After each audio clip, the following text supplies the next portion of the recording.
Thank you, Heather. So, as you said, I'm going to talk to you today about psoriatic arthritis. And I plan to go through initially and talk about the definition of psoriatic arthritis, then talk to you a bit about the epidemiology, and that basically refers to how common the condition is, who it tends to affect, whether it's men or women, so that sort of information. Then talk to you about the etiology, which basically means what we think causes psoriatic arthritis, so the causes of the condition.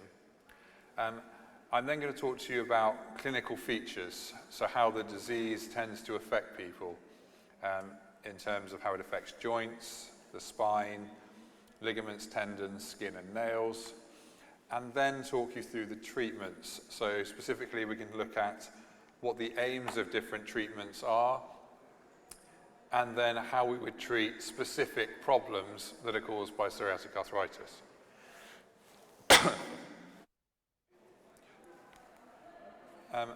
So psoriatic arthritis is an inflammatory joint disease. So that means that there is actually inflammation within the joints, which is what we call an arthritis. And in this case, it is associated with psoriasis, which is a skin condition. However, you don't actually have to have psoriasis yourself to be diagnosed with psoriatic arthritis. However, most of our patients do have psoriasis as well as psoriatic arthritis. In terms of its epidemiology, we know that about 1 in 50 people in the UK has psoriasis, and about 1 in 7 of those will develop psoriatic arthritis. It tends to affect men and women in equal numbers, so you're equally likely to develop the condition if you're a man or a woman, which is very different to conditions like rheumatoid arthritis, which is 3 times more common in women, and ankylosing spondylitis, which you've heard about, which is 9 times more common in men than women.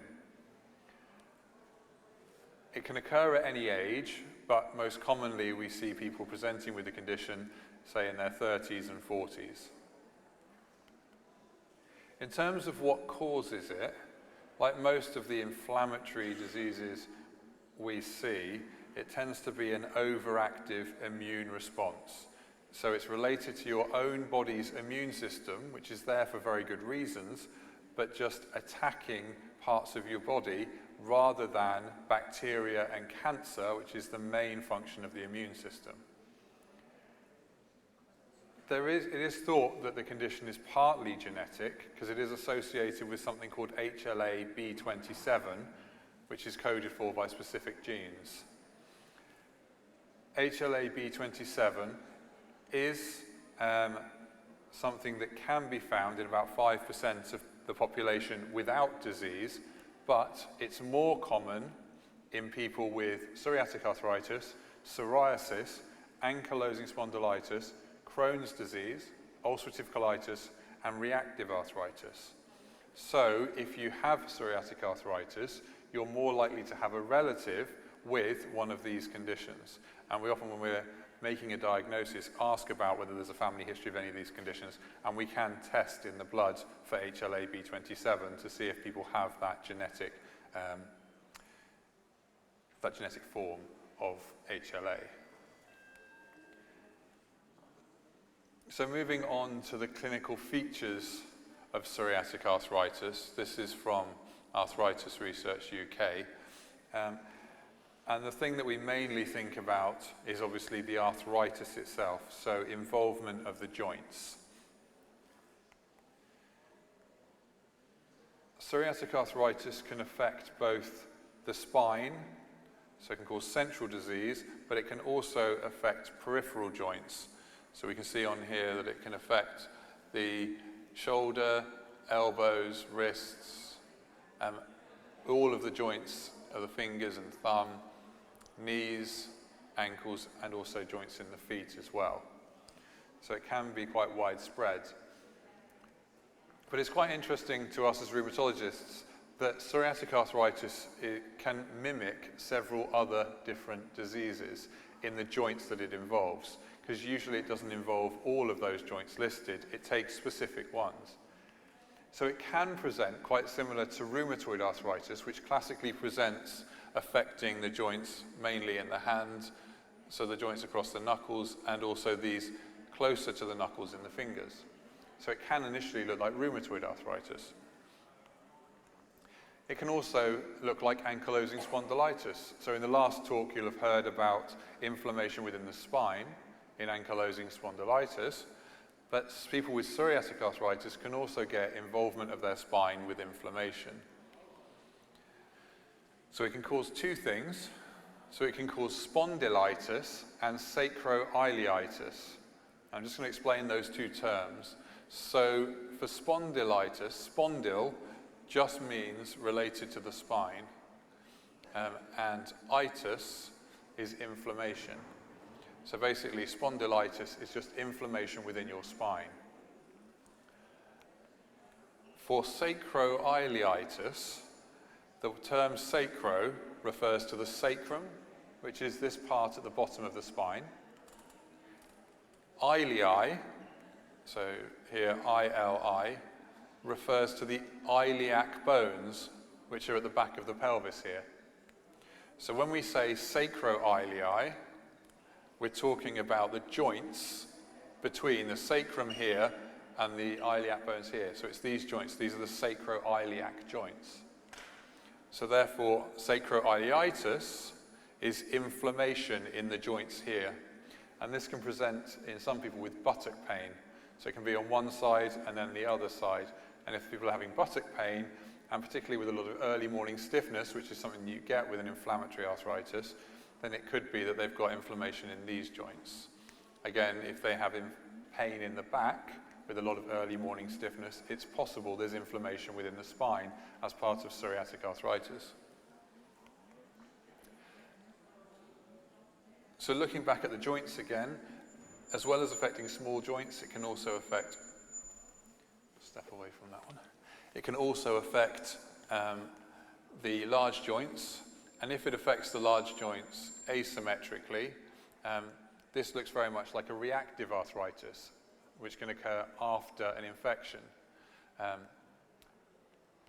And lastly, some people with psoriatic arthritis just have involvement of these joints at the tips of the fingers, which is very similar to some people with osteoarthritis. So it's a bit of a mimic, but it is possible to make the diagnosis based on clinical features. And usually, as I said, people with psoriatic arthritis will have psoriasis, which help us to make that diagnosis. So we've talked now about which joints are involved and which pattern of disease. Most people will have a combination of different joints that are involved. It can also cause dactylitis. So dactylitis is inflammation within a whole digit, whether that's a finger or a toe. And it tends to present with the whole digit swelling up. It may become red. It can also be painful. And we call that a dactylitis. And it's different to an arthritis, which just affects the joint.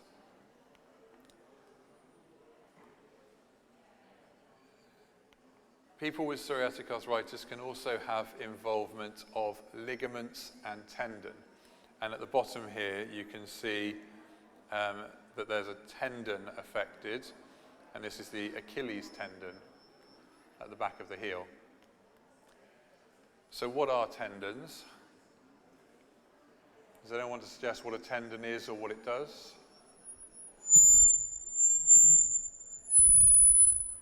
I definitely can't get too close to that. Yeah. It's in front, is it? Okay. So sorry, does anyone want to suggest what a tendon is? Exactly. So just to repeat that, a tendon is something that links muscle to bone, okay?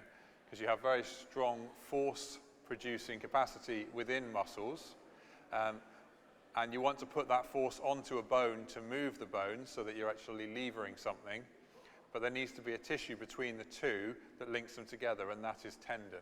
It's made mostly of collagen. And as you can see here, we're looking again at the Achilles tendon.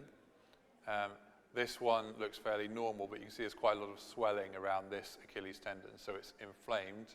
So this is a tendonitis. If we then move on to ligaments, ligaments are similar sorts of connective tissue, so mainly collagen, but they link bone to bone rather than linking muscle to bone. And again, just where the two join together, this can become inflamed. Now, the plantar fascia is similar to a ligament, and this can become inflamed here at the heel, and that can cause plantar fasciitis. So some people can get pain at the back of the heel with Achilles tendonitis, and some people will get pain underneath their heel, which is plantar fasciitis. And both of those are associated with psoriatic arthritis. So if we now move on to the skin involvement with psoriatic arthritis, most people don't realize there are actually more than one different type of psoriasis. There is the most common type, which is plaque psoriasis, and this is what most people would think of as psoriasis. So it tends to be most commonly on the elbows and also on the knees. So what we call extensor areas, so areas where muscles are extending the bones out. It tends to be raised up and it can be scaly on top, which is because there's too much of the keratin produced within the skin, so it's hyperkeratotic. So that's the commonest one, but there are several other relatively common types. This is guttate psoriasis, and you can get raised smaller plaques just over the trunk mainly. This tends to occur in younger people and tends to occur after an infection with streptococcus. There are other types of psoriasis. Now, flexural psoriasis tends to affect people under the armpit and also in the groin area, and looks a little bit different to plaque psoriasis. Pustular psoriasis, as it suggests, you can get little pustules. That tends to affect mainly the palms and the soles of the foot. And erythrodermic is basically, erythroderma is a condition whereby you get very widespread redness over the body, and that can be related to lots of different skin conditions. So if you have erythrodermic psoriasis, then most of the body can go red, and obviously that can cause problems with heat loss and dehydration, but that's a very rare type of psoriasis. That doesn't happen very often. I'm happy to take questions as we go along or also at the end. So this is nails in relation to psoriasis. So one of the most common things is pitting within the nails, so you can get small pits in the nails with psoriasis. This down here shows something called onycholysis. So onycho relates to the nail, lysis so basically to come apart, to lyse. And you can see here that the nail has just risen up slightly from the nail bed. So rather than having the pink colour of the underlying tissue, and here, you can just see that, rather than having a nail that looks normal like this one, again, just here you can see it. It actually, you can see the whitening because the nail's lifted up from the nail bed. So that's onycholysis, and that's a nail change in psoriasis. And then also you can get hyperkeratosis, so there can be more of the nail tissue, so it can get thickened. And that's the sort of thing that we would see here. So that's the hyperkeratotic nails. So there can be nail thickening, nail pitting, and the nail can also pull away from the nail bed. So are there any questions at the moment on the clinical features related to psoriatic arthritis? No? Okay. So if I now move on to treatments. So the first thing we're going to look at is the aims of treatment, and then what types of treatment, and then specific areas that they will, specific manifestations that they will treat. So in terms of the aims of treatment in arthritis, clearly the thing that people are very interested in as doctors and as patients is controlling symptoms. So if you've got a swollen, painful joint, we're going to want to control that symptom. So reduce the pain and reduce the stiffness that's involved with that. However, just because you control the symptoms doesn't mean that you're controlling the underlying disease process. So just having inflammation in the joint can lead to damage to the bone around the joint over time. So it's important that we not only control symptoms, but we also control the disease process so that that damage doesn't continue. There's also evidence, particularly in things like rheumatoid arthritis, that if you have ongoing inflammation in the body, it increases your risk of things like heart attacks. So you're more likely to develop ischemic heart disease.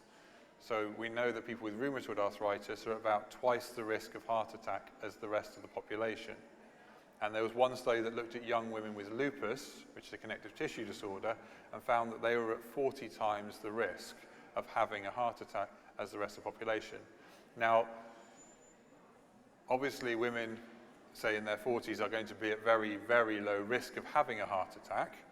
But having said that, even if sort of one or two do, then that obviously increases the overall risk substantially. So we know that as well as joint damage, there are potentially problems with the rest of the body if we don't control inflammation. So just because things are controlled with codeine and paracetamol, that doesn't mean that there won't be joint damage. So we need to be looking at both. So in terms of the types of treatment, other than simple painkillers, we have NSAIDs, which stands for non-steroidal anti-inflammatory drugs. And the reason they're called that is the first anti-inflammatory drugs we ever had were steroids. So things like prednisolone, and they reduce inflammation quite well. These drugs are not steroids, but they still reduce inflammation. So they got the name NSAIDs, or non-steroidal anti-inflammatory drugs. They're drugs like ibuprofen and naproxen and diclofenac. Now, the important things with these drugs is although that they reduce inflammation, they don't target inflammation that causes damage. Okay, so they will not reduce the risk of damage or erosion to the joints, and they will not reduce the risk of heart attacks potentially associated with things like rheumatoid arthritis. The next lot of drugs that we have are DMARDs. So that stands for disease-modifying anti-rheumatic drugs. And these are the mainstay of treatment for psoriatic arthritis. So there are several that you may have heard of. So methotrexate tends to be one of our first-line treatments. You'll have heard of that already this morning. And the good thing with methotrexate in terms of the treatment of psoriatic arthritis is that it also works on the psoriasis as well. So it can affect both psoriatic arthritis and psoriasis. Sulfasalazine is another medication that we use as a DMARD for joints, and leflunomide is one that's come in more recently, but again has good evidence that it will reduce inflammation. All of these medications will need you to have your blood test monitored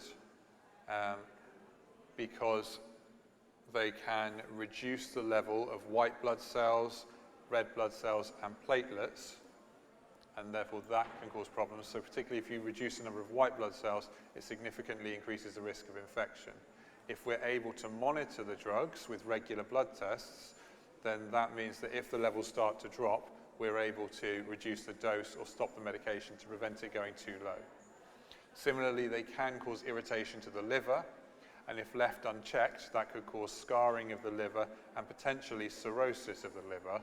And so, again, if you have your blood test monitored regularly, if the liver tests go off slightly, we are in a position to stop the medication or reduce it before it causes a problem. So those are the mainstay of treatment. The last set of drugs are biologic drugs, which we use for psoriatic arthritis. They include adalimumab, also known as Humira, etanercept or Enbrel, infliximab or Remicade, golimumab, and more recently, ustekinumab. So all of these drugs act to target a specific molecule within the bloodstream that causes inflammation. The first 4 here all target TNF, tumor necrosis factor. Okay, and that is a very inflammatory component. Ustekinumab is a newer one which targets interleukin 12 and interleukin 23. It's not important to know which ones really they're targeting, but just to know that they specifically target a molecule which causes inflammation within the blood. A lot of the drugs end with MAB. Does anyone know why they end with MAB?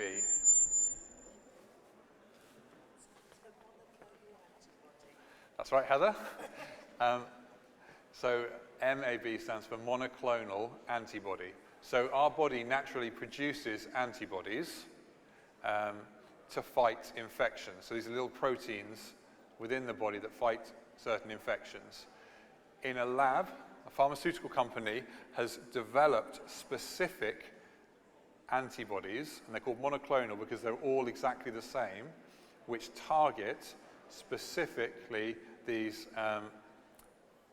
what they are, cytokines, so proteins within the blood that cause inflammation. So therefore we're able to target specific areas with a monoclonal antibody, and that can then reduce the inflammation and the disease related to psoriatic arthritis. So now looking at what these medications do specifically in terms of the clinical features of disease. So the NSAIDs can be used to treat the joints, and arthritis. However, as I've said, they treat the symptoms, they don't actually treat the disease process underlying it. Obviously, there are drugs like paracetamol and opiates like codeine and tramadol.